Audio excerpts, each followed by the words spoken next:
राज्यातले दोन उपमुख्यमंत्री एकनाथ शिंदे आणि अजित पवार मध्ये ज्यांच्या बाबतीत अशा बातम्या येतात की दोघांपैकी कुणीतरी एक मुख्यमंत्री होईल. म्हणजे अशी बातमी येत नाही दोघांपैकी एक होईल, पण वारंवार हे सांगितलं जातं की एकनाथ शिंदे मुख्यमंत्री होतील किंवा अजित पवारांच्या बाबतीतही असं खूप क्वचित वेळेस होतं की ते मुख्यमंत्री पद मिळवतील. आणि दुसऱ्या बाजूने देवेंद्र फडणवीस हे वारंवार सांगतात की 5 वर्षांचा कार्यकाळ ते पूर्ण करतील किंवा त्यांचे समर्थकही सांगतात की देवेंद्र फडणवीसांना पर्याय नाही. एकनाथ शिंदे एका बाजूने मुख्यमंत्री पदाचे दावेदारही असतात, दुसऱ्या बाजूने ते न्यायालयीन निकालाच्या मुळे अडचणीत पण असतात आणि तिसऱ्या बाजूने त्यांचा भारतीय जनता पक्षासोबत खूप संघर्षही सुरू असतो. हे आपण आता नगरपालिकांच्या निवडणुकीच्या बाबतीत पाहिलेलं आहे.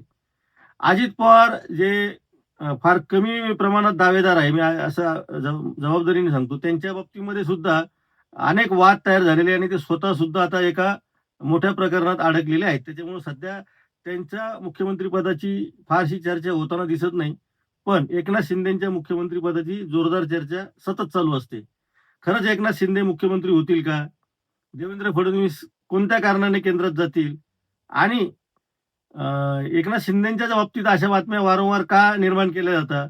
आणि अशाही बातम्या का येतात, की एकनाथ शिंदेचा पक्ष काही दिवसानंतर भारतीय जनता पक्षामध्ये विलीन होईल? या सगळ्या विषयांवर आपल्याला आता बोलायचं आहे.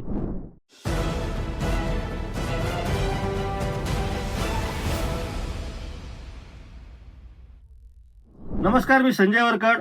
आपण आधीच या चर्चेला सुरुवात केलेली आहे, त्यामुळं थेट आपण आता उपमुख्यमंत्री एकनाथ शिंदेपासून या चर्चेला सुरुवात करणार आहोत. उपमुख्यमंत्री एकनाथ शिंदे यांचा आणि भारतीय जनता पक्षाच्या स्थानिक नेत्यांचा वेगवेगळ्या ठिकाणी काय संघर्ष झाला त्याचा आपण आढावा घेतलेला आहेच. या दोन्ही नेत्यांच्या स्थानिक नेत्यांमधला स्थानिक पातळीवरचा संघर्ष आता पुन्हा महानगरपालिकांच्या निवडणुकांमध्ये सुद्धा दिसून येईल. काही ठिकाणी तो फार टोकाचा संघर्ष नसेल तरी सुद्धा जागा वाटपापासून ते निवडणुकीच्या मैदानामध्ये एकमेकांसमोर ज्या मैत्रीपूर्ण लढती म्हणतोय आपण, त्या तशा अर्थाने मैत्रीपूर्ण लढती काय किती टोकाला जातात इथपर्यंत पोहोचणार आहे. दुसऱ्या बाजूने एकनाथ शिंदेच्या पक्षाचा अधिकृत निकाल आता काही दिवसांवर येऊन ठेपलेला आहे. जानेवारी महिन्यामध्ये हा निकाल येईल, तोपर्यंत नगरपालिका, महानगरपालिका, जिल्हा परिषदा या सगळ्या निवडणुका संपलेल्या असतील आणि म्हणूनच तो जर निकाल आला तर एकनाथ शिंदे प्रचंड अडचणीत येऊ शकतात, अशी एका बाजूला चर्चा आहे.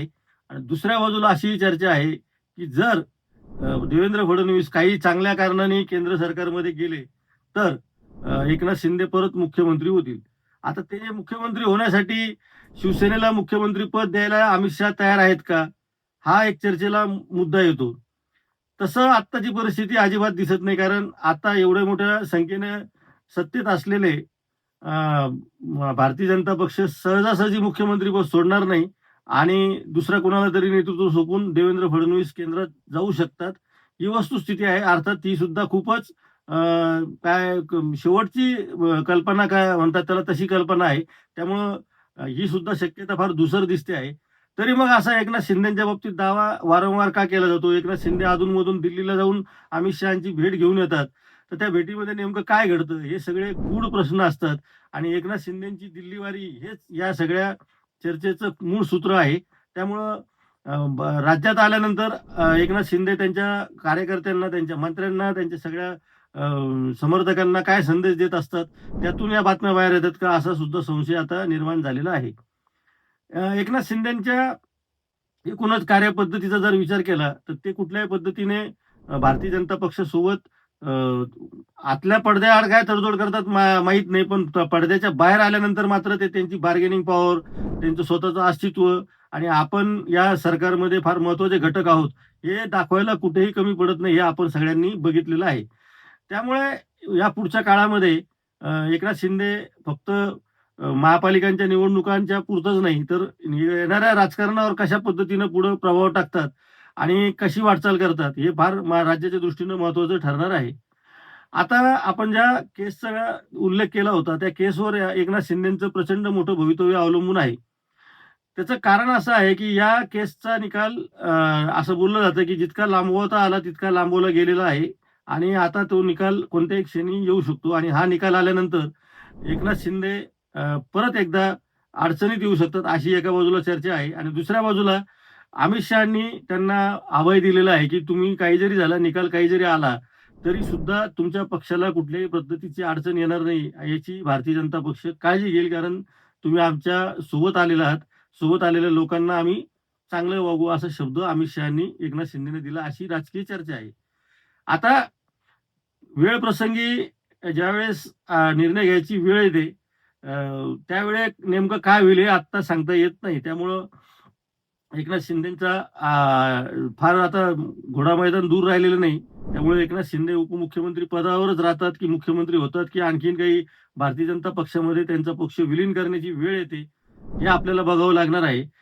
आता या विधानाला आपल्याला थोडंसं जबाबदारीनं पुढे न्यावं लागेल, की भारतीय जनता पक्षात विलीन करावं लागेल की नाही. हा जर असा वेग बोलून सोडून देण्यासारखा विषय अजिबात नाहीये. कारण गेल्या अनेक दिवसांपासून अशा बातम्या येत आहेत, की राज्यामध्ये उदय सामंत हे परत उपमुख्यमंत्री होतील आणि पुन्हा या पक्षातही फूट पडेल. त्यामुळे असा गट आहे, की ज्याला असं वाटतं, की आपलं स्वतंत्र अस्तित्व ठेवण्यापेक्षा आपण सरळ भारतीय जनता पक्षासोबत गेलेलं बरं राहील. तर अशी चर्चा अनेक दिवसांपासून सतत चालू असते आणि त्याच्यामध्ये एकनाथ शिंदेचा पक्षसुद्धा अपवाद राहिलेला नाही. त्यामुळे या पक्षाला इतकं थंबिंग मेजॉरिटी अत्यंत मोठं बहुमत मिळाल्यानंतर सुद्धा या सगळ्या विषयांवर आपल्याला वारंवार चर्चा करावी लागते. हा झाला एकनाथ शिंदेचा विषय. दुसरा अजित पवारांच्या विषयी आपण अत्यंत थोडक्यात चर्चा करणार आहोत. कारण अजित पवारांच्या मुख्यमंत्री पदाच्या बाबतीमध्ये फारशी काही चर्चा नसताना आपणच ती घडवून आणतो का? असं सुद्धा होऊ शकतं. परंतु मध्यंतरी अजित पवारांच्या बाबतीमध्ये असं विधान आलं होतं म्हणून आपण बोलतो आहे, की अजित पवार सुद्धा भविष्यात मुख्यमंत्री होऊ शकतात. पण आत्ता सध्या पार्थ पवारांचा भूखंड घोटाळा, नवाब मलिकांच्या प्रकरणावरून भाजपशी ताणलेले त्यांचे संबंध आणि स्वतःच्या पक्षातीलच अनेक नेते, संतोष देशमुख प्रकरणामध्ये धनंजय मुंडेंचा घ्यावा लागलेला राजीनामा, माणिकराव कुकट यांचा सदनिका घोटाळ्यातील राजीनामा, यामुळे आधीच अडचणीत आलेले अजित पवार आणि स्वतःच्या पक्षावर त्यांचा किती कंट्रोल आहे, असे अनेक प्रश्न निर्माण झालेले असतात. अजित पवार त्यांचं सर्व्हायव्हल करणं याच्यावर जास्त भर देत आहे. त्याच्यामुळं ते लगेच मुख्यमंत्री पदाच्या स्पर्धेत येऊ शकत नाही, हे सुद्धा आपल्याला बोलावं लागेल. कारण अशी विधानं येतात म्हणून आपण ही चर्चा करतो. आपण चर्चा करत नाही. जोपर्यंत राजकीय पडसाद उमटत नाही, तोपर्यंत आपण अशा विषयांना हात घालत नाही. जेव्हा राजकीय असे विषय येतात, त्यावेळेस आपल्याला बोलावं लागतं. यापुढच्या काळातही आपण याविषयी बोलत राहणार आहोत आणि अशाच सगळ्या विषयांच्या संदर्भामध्ये चर्चा करण्यासाठी आपली मतं आपण मुक्तपणे मांडू शकतात आणि या चॅनलवर आपण चर्चा करू शकतात. त्यामुळे आपण पाहत राहा न्यूज यात्रा, हे आहे आपलं चॅनल.